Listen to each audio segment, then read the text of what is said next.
Dende esta mañá, como hai xa 24 anos, xa poden visitar, realizar as súas compras ou as súas aportacións no rastrillo solidario que organizan dende a Delegación de Pontevedra da Asociación Española contra o Cancro.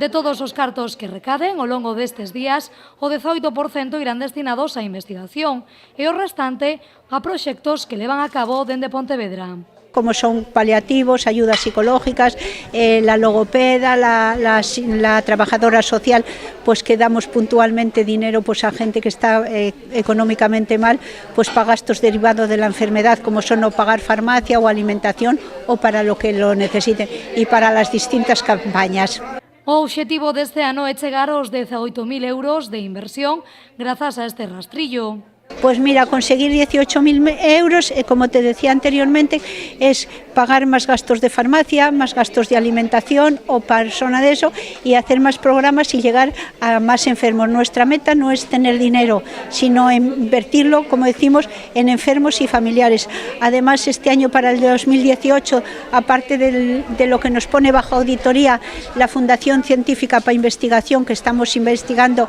y pagando a Ángel Carracedo 1.400.000 euros, queremos la provincia de Pontevedra a dar una beca que llaman beca semillas de la Fundación Científica para que vaya específicamente a un investigador o investigadora de la provincia de Pontevedra. Un rastrillo onde nos podemos atopar de todo un pouco. Pues mira, de todo, desde un cepillo del pelo, como ves, una sala, un dormitorio, un cuarto de estar,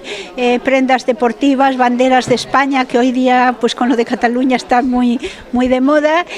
abajo tenemos juguetes, ropa, de todo, bicis, patines. Yo creo que hay que venir y la gente que venga y que lo que no encuentre hoy, como nos está entrando todos los días mercancías que son cosas donadas, lo que no encuentre hoy lo puede encontrar mañana. Así que xa o saben, se queren aportar o seu graniño de area ou ben comprando ou donando, todo o que consideren poden facelo neste rastriño solidario da Asociación Española contra o Cancro, situado na Rúa da Oliva, número 22, en horario de 10:30 a 1:30 e de 5:30 a 8:30 da tarde.